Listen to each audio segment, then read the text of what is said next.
चला, नमस्कार विद्यार्थी मित्रांनो. नेक्स्ट अकॅडमीतर्फे आम्ही तुमच्यासाठी परत एकदा लाईव्ह क्लासच्या पार्ट 5 मध्ये आलेलो आहोत.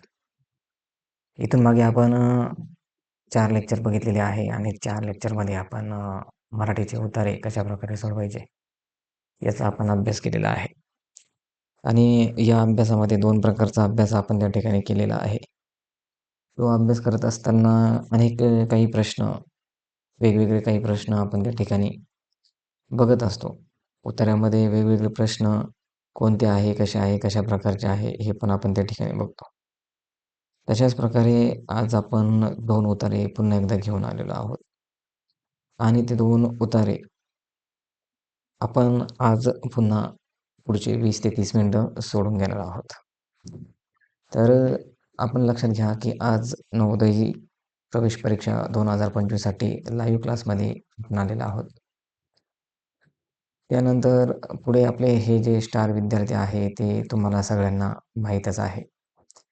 हे जे विद्यार्थ्यांनी ते तुमचा लवकरात लवकर पुढच्या वर्षी नंबर लागून आणि या ठिकाणी आमच्या अकॅडमीला तुमचा फोटो लागावा अशी इच्छा असेल, तर 100% जिद्दीने अभ्यास केला पाहिजे.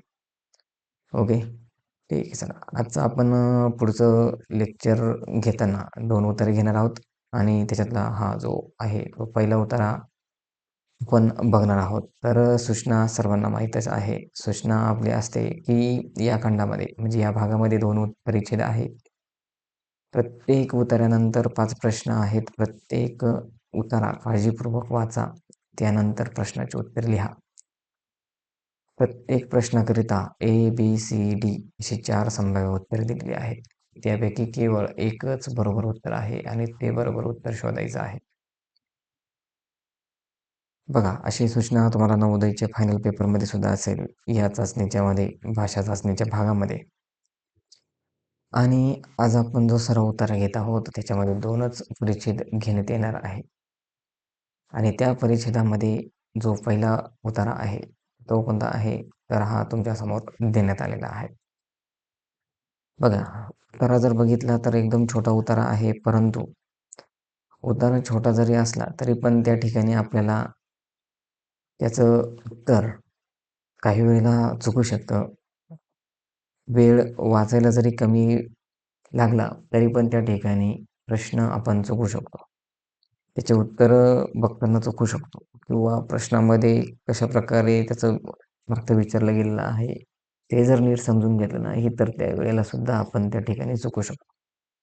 सर्वप्रथम आपण उतारा वाचन करून घेऊ. परिच्छेद क्रमांक 1 आपला चालू झालेला आहे. दिवाळी गेली. सुगीचे दिवस जवळ आले.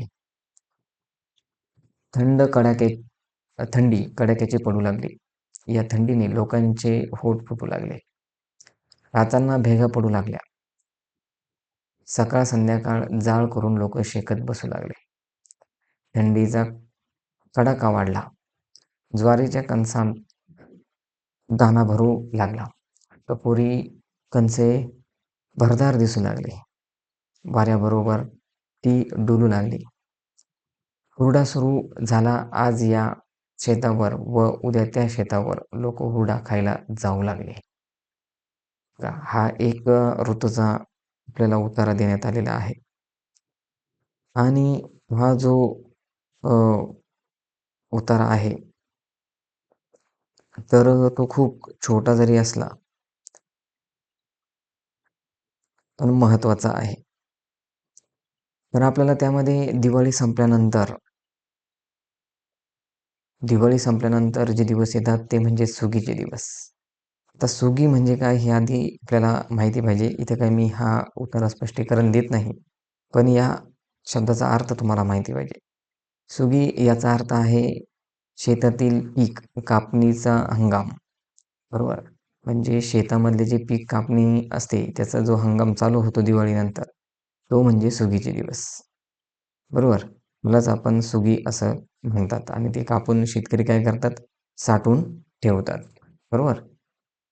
तर पण पहिला जो प्रश्न घेणार आहोत, तो पहिला प्रश्न आहे, सुगीचे दिवस जवळ आले, हे कशावरून समजते?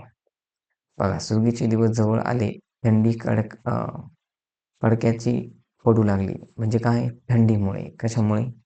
थंडीमुळे. आपल्याला जो सुगीचे दिवस जवळ आलेले आहे, हे कशामुळे समजलं? तर थंडीमुळे समजलेलं आहे. इथं दिलेलं आहे का थंडी आपल्याला कडकडून वाजू लागलेला आहे आणि यामुळे सुगीचे दिवस जवळ आलेले आहे, हे आपल्याला त्या वाक्यावरून समजतं. बरोबर? तर जर पहिल्याच पर्यायामध्ये जर उत्तर सापडलं असेल, तर हे खालचे 3 पर्याय वाचणं म्हणजे आपला टाईम व्यस्त घालवण्यासारखं त्या ठिकाणी आहे.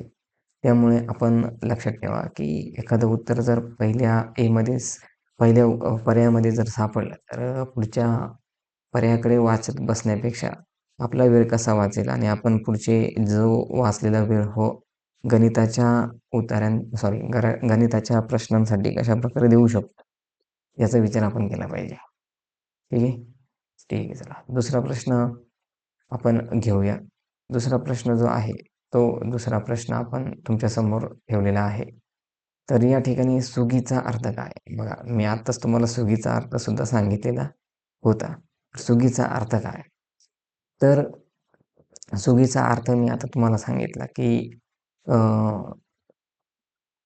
त्या शेतामध्ये जे धान्य पिकलेलं असतं, ते धान्य काढण्याचा जो कालावधी असतो, तो म्हणजे काय? सुगीचा दिवस किंवा ते सुगीचे दिवस किंवा सुगीचा काळ त्या ठिकाणी त्याला म्हटलं जातं आणि तो काळ कधी येतो? तर दिवाळी गेल्यानंतर, म्हणजे थंडीच्या दिवसामध्ये येतो.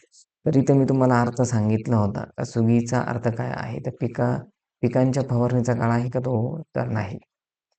पिकांच्या मळणीचा काळ आहे का? तर नाही. पिकांच्या खुरपणीचा काळ आहे का? तर नाही. तर इथे जो आहे तो पिकांच्या काढणीचा काळ म्हणजे काय? सुगीचे दिवस किंवा सुगी याचा अर्थ जो आहे तो हा आहे. काय? तर पीक काढणीचे दिवस जे येतात त्याला सुगीचे दिवस असे आपण म्हणतो. जरी या ठिकाणी तुम्हाला ते कुठे दिलेलं दिसून येत नाही. पण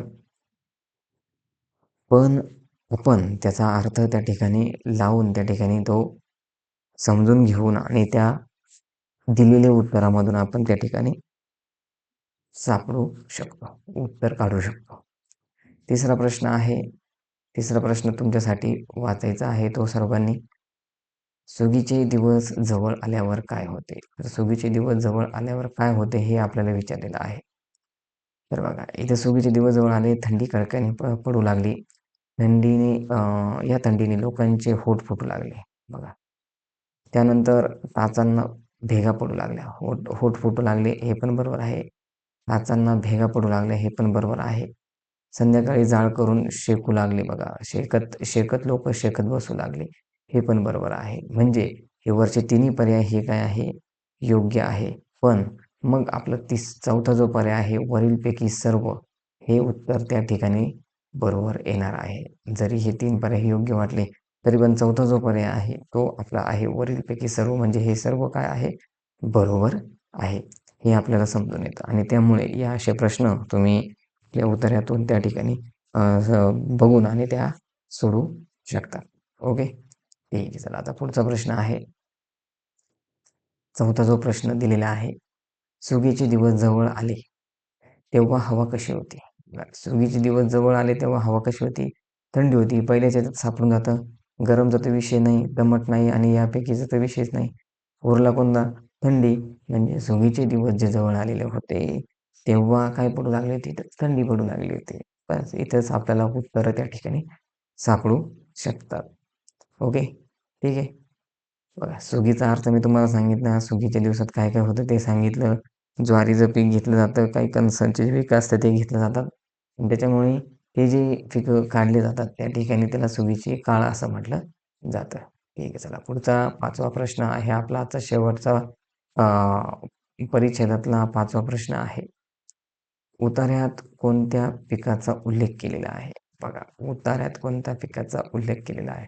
थंडीचा कडाका वाढला, ज्वारीच्या कणसांचा दाना भरू लागले. टपोरी कणसदार दिसू लागले वाऱ्याबरोबर ती डुलू लागली हुरडा. हुरडा म्हणजे काय? ज्वारीचा हुरडा जो असतो, म्हणजे ज्वारी या पिकाचं त्या ठिकाणी आपल्याला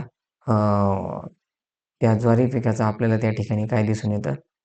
उल्लेख त्या ठिकाणी दिसून येतोय ज्वारी या पिकाचा. हे लक्षात घ्या. म्हणजे बाजरी तर काय येणार नाही, मका येणार नाही, भातसुद्धा येणार नाही. म्हणजे उरली फक्त काय?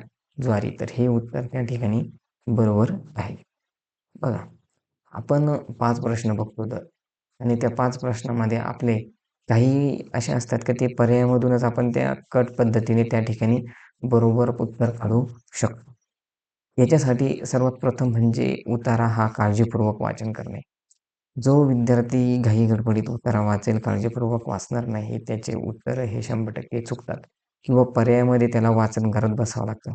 पण जो विद्यार्थी जर काळजीपूर्वक जर वाचन केलं आणि जर पर्याय बघितले, तर पर्यायामध्ये जर असं पर्याय आले का ते जर उतार्यात त्याचे शब्द नाही किंवा त्याचा काही अर्थच येत नाही त्या उतार्यामध्ये, तर तो पर्याय साहजिकच चुकीचा असणार आहे. हे जे विद्यार्थ्यांना समजलं, तर तो विद्यार्थी मराठीचा उतारा 10 ते 15 मिनिटांमध्ये सगळी उत्तरे तो त्या ठिकाणी सोडवू शकतो. बरोबर? ठीक आहे. चला मग आजच्या दुसऱ्या उतार्याकडे आपण वळूया. ठीक आहे. चला आता आजचा जो उतारा आहे हा थोडासा दुसरा जो उतारा आहे हा थोडासा मोठा देण्यात आलेला आहे. इथं काही प्रश्न पण त्या ठिकाणी दिलेला आहे. चला आज आपण उतारा वाचन करून घेऊ आणि पुढचे प्रश्न सोडवायला लागू. मोती. मोती आमच्या घरी आला. तेव्हा किती लहान होता. आमच्या घरीच त्याने डोळे उघडले. म्हणा ना, त्याच्या मुद्रेवरून आम्ही त्याची कितीतरी नावे ठेवली आहेत. त्याला आम्ही मोतीभाई म्हणतो. अंग पांढरे, डोके काळे, कपाळावर मधोमध गोपीचंदनाचे गंध लावल्यासारखा एक पांढरी रेघ. अशा वर्णनाच्या ह्या प्राण्याला प्राण्याला मोतीबुवा काळतोंडे असे नाव किती छान दिसते. चंबू अशाही नावाने मी त्याला संबोधतो.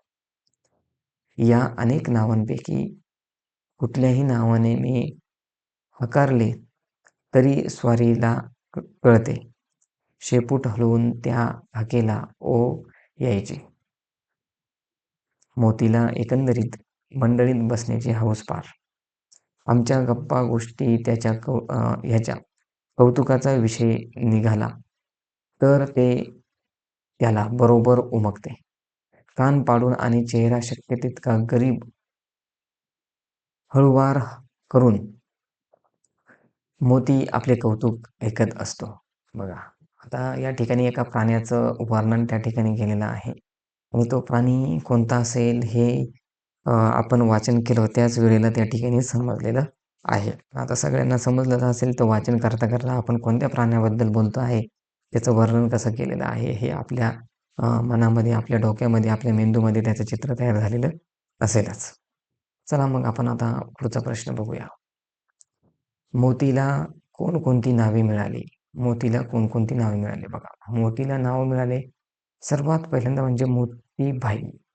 मोतीबाई हे नाव मिळालेलं आहे आणि त्यानंतर जे होतं मोतीबुवा काळतोंडे. बघा, मोतीबुवा काळतोंडे हे पण नाव मिळालं आणि चंबू या नावाने बघा, चंबू या नावाने म्हणजे हे पण बरोबर आहे. तर जो डी पर्याय आहे आपला तो योग्य ठरणार आहे. वरील सर्व पर्याय त्या ठिकाणी बरोबर आहे. मोतीबाई नाव आहे, मोतीबुवा काळतोंडे नाव आहे आणि चंबूसुद्धा नाव आहे. लेखकाने त्या ठिकाणी सांगितलेलं दिसतं, की या तिन्ही नावाने मी जर हाक मारली तर तो लगेच त्या ठिकाणी माझ्याकडे होकार देऊन लगेच ओ घ्यायचा आणि यायचा. तुम्ही जर कुत्र्याचं पिल्लू किंवा हा जो प्राणी आहे जर पाळलेला असेल, तर तुम्हाला लगेच त्या ठिकाणी याचं दृश्य, चित्र तुमच्या समोर येईल का तो कुत्रा त्याच्या नावाने जर हाक मारली तर कशाप्रकारे त्या ठिकाणी तो लगेचच येतो हे आपल्याला समजतं. ओके? ठीक आहे. चला आता पुढचा प्रश्न आहे दुसरा प्रश्न. उतार्यात कोणत्या प्राण्याबद्दल सांगितले? बघा, मी तेव्हाच तुम्हाला सांगितले, की उतार्यात कोणत्या प्राण्याबद्दल तुम्हाला सांगितलेले आहे, हे आपल्याला लगेच समजून येतं. आता पहिलं आहे वाघ. वाघ हा प्राणी तिथे दिलेला आहे का? नाही, म्हणजे साहजिकच येत नाहीच आहे. मांजरीचं दिलेलं आहे का? मांजरीचं कुठं नाव आपल्याला दिलं आहे का? नाही, म्हणजे हा पण प्राणी येत नाही. बैलाचं ते त्या ठिकाणी विशेष नाही. मग राहिला फक्त कोणता? कुत्रा. म्हणजे हे जे आहे हे उत्तर त्या ठिकाणी योग्य आहे का उतार्यात कुत्र्या हा जो प्राणी आहे त्याच्याबद्दल सांगितलेला आहे. तिसरा प्रश्न बघा. तिसरा प्रश्न हा मी तुम्हाला सांगितलं का समानार्थी शब्दाबद्दल दिलेला आहे. कौतुक या शब्दाला समानार्थी शब्द कोणता किंवा आहे दिलेला कोणता आहे उतार्यामध्ये आपल्याला बघायचा आहे किंवा पर्यायामध्ये आपल्याला त्या ठिकाणी बघायचं आहे. तर कौतुक या शब्दाबद्दल कोणता शब्द त्या ठिकाणी ज्ञान दिलेलं आहे कुठं? नाही. हा नाही, निंदा नाही, स्तुती नाही. मग कौतुक म्हणजे काय? प्रशंसा करणे. हे उत्तर योग्य आहे. बघा, कौतुक या शब्दाला समानार्थी शब्द कोणता आहे? तर स्तुती सुद्धा येऊ शकतं बघा. इथं जो आहे हा पर्याय इथं थोडंसं गफलत झालेली दिसते आमच्या टीमकडनं. तर हा पर्याय वेगळा असू शकतो. त्याच्यामुळे प्रशंसा हे उत्तर बरोबर आहे. इथं असेल वेगळा एखादा पर्याय त्या ठिकाणी दिलेला असेल.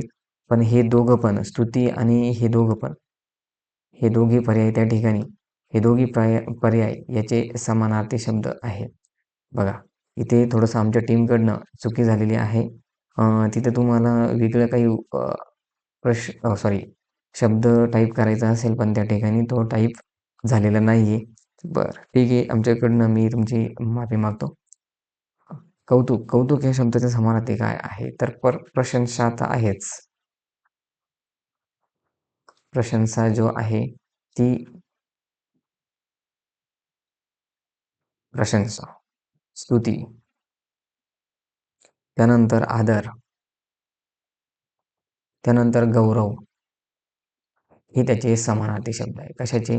कौतुकचे. हे लक्षात घ्या. कौतुकचे समानार्थी शब्द हे असे आहे. स्तुतीसुद्धा आहे. इथं आमच्या टीमकडनं हे थोडंसं चुकीचं झालेलं आहे. त्याच्यामुळे तो पण शब्द त्या ठिकाणी आलेला आहे. पण दोघं उत्तर बरोबर येऊ शकतात. ओके. नवोदयी समिती अशी काही 2 उत्तरे तुम्हाला देणार नाही.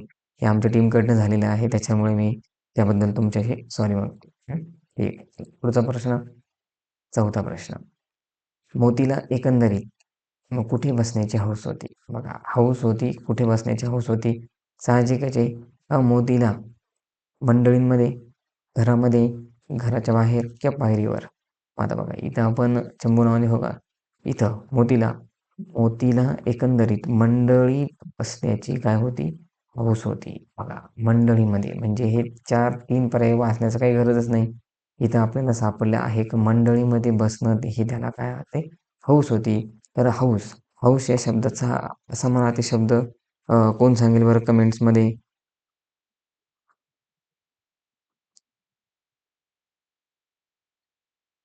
सांगा.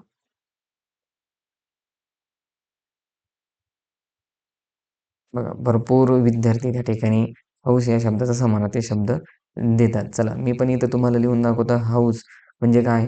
तर उत्सुकता, त्यानंतर आवड, त्यानंतर अभिरुची, त्यानंतर रुची. बघा, असा पण प्रश्न येऊ शकतो की हौस या शब्दाबद्दल समानार्थी शब्द कोणता? किंवा रुची, रुची या शब्दाचा समानार्थी शब्द उतार्यात कोणता आलेला आहे? तर तो येईल हौस. बघा, म्हणजे असा सुद्धा प्रश्न त्या ठिकाणी तयार होऊ शकतो. जेवढे प्रश्न आपण स्वतः तयार करू किंवा उतार्यातून तयार करू, हे प्रश्न जर आपण शिकलो, असे प्रश्न तयार करायला शिकलो, तर आपल्याला उताऱ्यातून येणारे कोणताही प्रश्न आपण त्या ठिकाणी टॅकल करू शकतो. ओके. ठीक आहे. चला, तर आजच्या लेक्चरचा आपण शेवटचा जो 5वा प्रश्न आहे तो घेऊ. मोतीभाऊ कसा होता? बघा, मोतीभाऊ कसा होता? तर इथं दिलेलं आहे मोतीभाऊचं वर्णन आपल्याला दिलेलं आहे. भाई दिलेलं आहे. भाऊ वाचलं मी. ठीक आहे. मोतीभाई कसा होता? तर अंग पांढरे होते. बघा, अंग पांढरे होते. डोके काळे होते आणि कपाळावर मधोमध काय होती? पांढरी एक रेघ होती. बघा, कपाळावर पांढरी रेघ होती. म्हणजे त्याचं उत्तर आहे वरील सर्व हे योग्य आहे. हे वरील सर्व जे आहे ते काय आहे?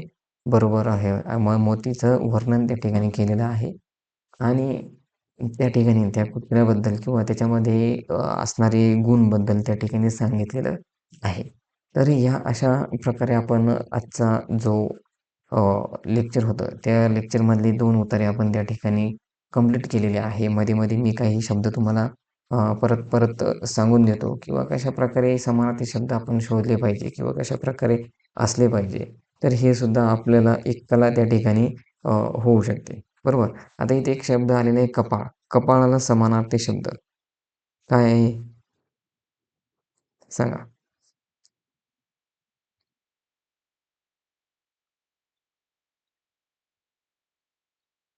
कपाळाला समानार्थी शब्द काय आहे? कोण सांगेल? कपाळ, कपाळ. समानार्थी शब्द कोण आहे? मस्तक.